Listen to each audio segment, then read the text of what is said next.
قرآن میں فرمایا گیا والذین آمنوا اشد حبا للہ، اشد حبا للہ، اشد کا لفظ آپ جانتے ہیں شدید ترین، جو واقعی صاحب ایمان ہیں وہ شدید ترین محبت کرتے ہیں اللہ کے ساتھ۔ اور رسول نے اپنے بارے میں فرما دیا بہت خوبصورتی سے، لا یؤمن احدکم حتی اکون احب الیہ من والدہ وولدہ والناس اجمعین، تم میں سے کوئی شخص مومن نہیں ہو سکتا جب تک کہ میں اسے اس کے باپ سے، اس کے بیٹے سے اور تمام انسانوں سے زیادہ محبوب نہ ہو جاؤں۔ تو یہ محبت روح ہے، نظر تو نہیں آتی، نظر آئے گی اطاعت کہ آپ نے اللہ کا حکم مانا، رسول کا حکم مانا، لیکن یہ اطاعت عبادت تب بنے گی جبکہ اللہ کی محبت کے جذبے سے سرشار ہو کر اللہ کی اطاعت کی جائے۔ چنانچہ قرآن میں اس کی بڑی عمدہ مثال ہے، جب حضرت موسیٰ علیہ السلام پہلی مرتبہ فرعون کے دربار میں پیش ہوئے تو فرعون نے مذاق اڑایا کہ یہ آیا ہے یہ موسیٰ اور یہ ہارون اس کا بھائی، اور یہ ہم پر حکم چلانا چاہتے ہیں، وَقَوْمُهُمَا لَنَا عَابِدُونَ، حالانکہ ان کی قوم تو ہماری عابد قوم ہے، غلام قوم ہے۔ اب یہاں عبادت کے کیا معنی ہے؟ بنی اسرائیل پوجتے نہیں تھے، وہ بادشاہ کی پرستش نہیں کرتے تھے، لیکن بادشاہ کی اطاعت کرنے پر مجبور تھے، اطاعت کرتے تھے۔ اس کو اس نے کہا وَقَوْمُهُمَا لَنَا عَابِدُونَ، ان کی قوم جو ہے وہ تو ہماری عابد ہے، عبادت گزار ہے، ہماری غلام ہے، ہماری اطاعت شعار ہے، ان کو کیا حق پہنچتا ہے ہماری بلی ہم ہی کو میں آؤں۔ اچھا کوئی شخص کہتے کہ یہ تو فرعون کا لفظ ہے، آپ اسے دلیل کے طور پر لے آئے، اللہ کا لفظ تو نہیں ہے، تو وہ بھی سن لیجئے۔ ایک دوسری ملاقات میں حضرت موسیٰ علیہ السلام نے جب دعوت پیش کی تو فرعون نے طنز کیا، الم نربک فینا ولیدا، اے فرعون، اے موسیٰ تم وہی نہیں ہو جسے ہم نے اپنے گھر میں پالا پوسا تھا۔ اللہ تعالیٰ کے حکم سے حضرت موسیٰ کو تو ایک صندوق میں بند کر کے دریائے نیل میں ڈال دیا تھا ان کی والدہ نے۔ وہ محل کے پاس سے گزر رہا تھا کہ وہاں کچھ عورتیں جو ہے دریا پر آئی ہوئی تھی نہانے وغیرہ کے لیے، انہوں نے وہ تابوت جو تھا صندوق کو پکڑ لیا، اس میں حضرت موسیٰ نکلا ہے، اور اتنے خوبصورت تھے یہ فوراً سمجھ میں آ گیا تھا یہ کوئی اسرائیلی ہے، اور اسرائیلی بچوں کے بارے میں حکم تھا کہ فوراً قتل کر دو، اگر لڑکا ہو، لڑکی ہو تو زندہ رہنے دو۔ لیکن یہاں حضرت آسیہ تھی، فرعون کی ایک بیوی جو مسلمان تھی، بنی اسرائیل میں سے تھی، انہوں نے کہا فرعون سے لا تقتلوہ، مت قتل کرو، قرۃ عین لی ولک، دیکھو ہمارے ہاں اولاد نہیں ہے، یہ تو میرے اور تمہارے لیے آنکھوں کی ٹھنڈک بن جائے گا، دیکھو کتنا خوبصورت بچہ ہے، لہذا ان کو قتل نہیں کیا گیا۔ اللہ تعالیٰ نے ایک جگہ سورہ طٰہٰ میں احسان گنایا ہے حضرت موسیٰ پر، وَأَلْقَيْتُ عَلَيْكَ مَحَبَّةً مِّنِّي، میں نے اے موسیٰ تم پر اپنی محبت کا پردہ ڈال دیا تھا، ایسی محبت خدا بندی، ایسا ان کا جذبہ ابھرا لوگوں کے اندر کہ حضرت موسیٰ کو غضب نہیں پہنچایا گیا، محل میں پلے ہیں۔ تو اس کے بعد فرعون کی اس وقت تک اولاد نہیں تھی، بعد میں اولاد ہو گئی، لیکن وہ جو بعد میں اولاد ہونے والا جو ہے پیدا ہونے والا شہزادہ، وہ حضرت موسیٰ کو اپنا بڑا بھائی سمجھتا تھا۔ تو حضرت موسیٰ کو جب تانا دیا الم نربک فینا ولیدا، اے موسیٰ تم وہی نہیں ہو جسے ہم نے بچپن میں پالا پوسا تھا، ہمارے ٹکڑوں پر پلے اور آج ہمارے منہ کو آ رہے ہو۔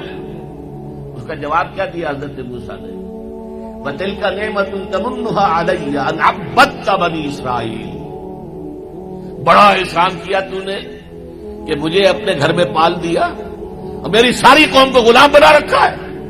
ان عبدت بنی اسرائیل، یہاں بھی لفظ عبادت آیا، تو لفظ عبادت کا پہلا اطلاق اطاعت پر ہے، البتہ اس کی روح جو ہے وہ محبت ہے، روح نظر نہیں آئے گی، جسم نظر آئے گا، لہذا عبادت کا جسم اطاعت، اللہ کی اطاعت ہمہ تن ہمہ وقت ہمہ وجوہ، اور اللہ کی اطاعت کا راستہ اللہ کے رسول کی اطاعت۔ بمصطفیٰ برساں خیش را کے دی ہمہ اوست، اگر بہو نہ رسیدی تمام بول حبیث، اپنے آپ کو مصطفیٰ صلی اللہ علیہ وسلم کے قدموں میں پہنچا دو، اگر وہاں تک نہیں جاؤ گے تو یہ سب بولہبی ہے، پھر باقی ساری باتیں جو ہے اس کا اسلام سے کوئی تعلق نہیں، اور حضور کی حدیث میں آپ کو سنا چکا۔ لا یؤمن احدکم حتی اکون احب الیہ من والدہ وولدہ والناس اجمعین، تم میں سے کوئی شخص مومن ہو ہی نہیں سکتا جب تک کہ میں اسے تمام انسانوں سے، یہاں تک کہ اپنے باپ سے، اپنے بیٹے سے بھی زیادہ محبوب نہ ہو جاؤں۔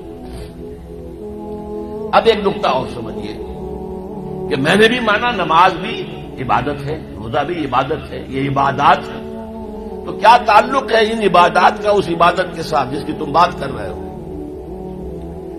دیکھیے، یہ کوئی تمبو کہیں لگا ہوا ہوتا ہے، شامیانہ ہے، تو چار اس کی طرف جو ہے وہ کھڑے ہوتے ہیں بانس، ان کے اوپر وہ شامیانہ کھڑا ہوا ہے۔ چار عبادتیں اللہ نے دی ہیں انسانوں کو، مسلمانوں کو، اہل ایمان کو، تاکہ بڑی عبادت کر سکیں۔ یہ بڑی عبادت ہمہ وقت، ہمہ تن، ہمہ وجوہ اللہ کی اطاعت کرنا آسان کام نہیں ہے۔ ہمارا نفس ہے جو برائی کی طرف ہمیں آمادہ کرتا ہے، شیطان لعین ہے، اس کی سلبی اور مانوی ذریت ہے، وہ ہمیں برائی کی طرف دھکیلتے ہیں۔ پھر مال کا لالچ ہے، وہ ہمیں بری طرف دھکیلتا ہے۔ ہمارے نفس کے تقاضے ہیں، چٹخارا چاہیے، عیش چاہیے، یہ ساری چیزیں جو ہیں ان کے ساتھ مقابلہ کریں گے تو اللہ کی بندگی کر سکیں گے، اللہ کی اطاعت کر سکیں گے، اللہ کی عبادت کر سکیں گے۔ لہذا چار عبادات دے دی، چار یہ بانس، چار ستون جن پر چھت کھڑی ہوئی ہے عبادت کی، عبادت۔ اور وہ ستون نمبر 1 کیا؟ نماز۔ کس لیے؟ تاکہ بھول نہ جاؤ کہیں۔ 5 دفعہ دن رات میں نکلو اپنے کاروبار سے، صبح نیند بڑی ٹھنڈی ہوتی ہے، بڑی ٹھنڈی ٹھنڈی ٹھنڈی ہوا، ساری رات حبس رہا ہو تب بھی صبح ضرور کچھ نہ کچھ ہوا چلتی ہے۔ مریض ساری رات تڑپتا رہا ہو لیکن صبح کے وقت آ کر اسے کچھ نہ کچھ سکون آتا ہے۔ تو فجر کی نماز کی اذان ہو گئی ہے، سن لی ہے، لیکن لیٹنے کو جی چاہ رہا ہے۔ اس کے خلاف جد و جہد کریں گے، اپنے نفس کے خلاف، تبھی تو اٹھیں گے نا۔ اٹھو، جاؤ مسجد میں، اللہ سے اپنا عہد جو ہے، جو تم نے کیا ہوا ہے بندگی کا عہد، جاؤ تازہ کرو اسے۔ 4 رکعتوں میں 4 دفعہ کہو ایاک نعبد و ایاک نستعین، اے اللہ ہم تیری ہی بندگی کرتے ہیں، تو یہی سے مدد مانگتے ہیں۔ پھر تم دھندا کرو گے، کاروبار کرو گے، دفتروں میں جاؤ گے، پھر ظہر کے وقت پھر آ جاؤ مسجد میں، پھر عہد تازہ کرو۔ پھر کوئی تھوڑا سا قیلولہ کر لیا، کوئی تھوڑا سا آرام کر لیا، کچھ کھانا کھایا، پھر گئے اپنی دکان پر، لیکن پہلے عصر کی نماز پڑھ لو، پہلے تم اپنا عہد جو ہے پھر تازہ کر لو، پھر غروب وقت، غروب سورج کے وقت پھر تازہ کرو، رات کو سونے سے پہلے پھر تازہ کرو۔ حفیظ جالندری کا بڑا عمدہ شعر ہے کہ سرکشی نے کر دیے دھندلے نقوشے بندگی، آؤ سجدے میں گرے لوح جبین تازہ کرے۔